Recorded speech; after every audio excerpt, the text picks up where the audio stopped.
আমি যতটুকু আমার এক্সপেরিয়েন্স যতটুকু আমার মনে হয় না এই মুহূর্তে রেড বলের জন্য ও পুরোপুরি রেডি।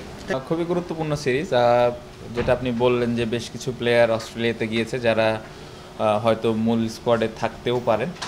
সো তাদের জন্য একটা ভালো অপরচুনিটি ভালো মতো প্রিপেয়ার হওয়ার, এবং আমাদের চিটাগংয়ে 2টা প্র্যাকটিস ম্যাচ আছে সামনে। সো যারা এই স্কোয়াডের সাথে জড়িত থাকবেন তারা ওই প্রিপারেশানটা নিতে পারবেন ঠিক মতো, এবং প্ল্যানিং ওয়াইজ খুব ভালোভাবে প্ল্যান করা আছে। এখন জাস্ট আমরা এই প্র্যাকটিস ম্যাচগুলো এবং আমাদের যাওয়ার আগে বেশ কিছু প্র্যাকটিস সেশনও থাকবে, এগুলো আমরা ঠিক মতো করে যত ভালোভাবে প্রিপেয়ার হতে পারি।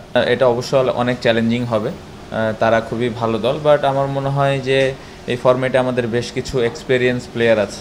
যদি আমি নাম মেনশন করি, মুশফিক ভাই, মমিনুল ভাই, সো আরও বেশ কিছু প্লেয়ার আছেন। সো আমরা যদি আমাদের ওই এক্সপিরিয়েন্সটা শো করতে পারি এবং আমাদের ওই স্ট্রেংথ অনুযায়ী খেলতে পারি, অবশ্যই এই সিরিজটা ভালো হবে।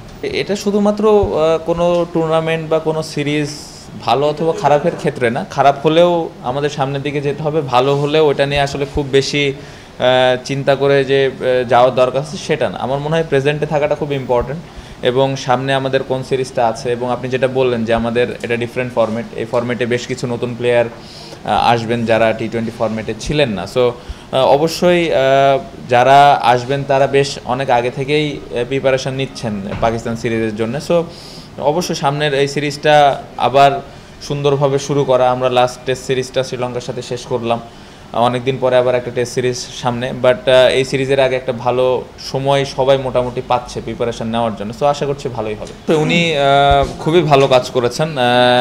আমি জানি না বোর্ডের সাথে কী ধরনের কন্ট্রাক্ট ছিল, সম্ভবত ওয়ার্ল্ড কাপ পর্যন্তই ছিল আমি যতটুকু জানি, বাট দারুণ কাজ করেছেন। রিশাদ খুবই কমফোর্টেবল ছিল, বাকি স্পিনারগুলো কমফোর্টেবল ছিল, বাট আমি শুধুমাত্র মুস্তাক আহমেদ ওনাকেই ক্রেডিট দিতে চাই না, কারণ রিশাদ কিন্তু তারও আগে থেকে আমাদের লোকাল যে কোচিং স্টাফ ছিল তাদের কাছ থেকে কোচিং নিচ্ছিল। সো আমি মনে করি যে মুস্তাক আহমেদ যিনি ছিলেন উনি ওনার যে এক্সপেরিয়েন্স অনেক বছর খেলার, উনি ওয়ার্ল্ড কাপ জিতেছেন, ওয়ার্ল্ড কাপ উইনিং টিমের কোচ ছিলেন। সো ওই এক্সপিরিয়েন্সগুলোই রিশাদের সাথে শেয়ার করেছেন, ট্যাকটিক্যাল কিছু বিষয় শেয়ার করেছেন যেটা রিশাদকে অনেক হেল্প করেছে। বাট টেকনিক্যালি আমাকে যদি বলেন, অবশ্যই লোকাল কোচের অনেক বড় একটা ভূমিকা ছিল, এবং তাকে মোটিভেটেড করা, তার কোন কোন জায়গায় ল্যাকিং ছিল, এই বিষয়গুলা আমার মনে হয় local coaches, spin bowling coach যেরকম সোহেল ইসলাম ছিলেন, আরও বেশ কিছু যারা ছিলেন রিশাদের সাথে কাজ করেছেন। সো ক্রেডিটটা আসলে আমার মনে হয় দুইজনেরই যাওয়া উচিত, লোকাল এবং যিনি ছিলেন।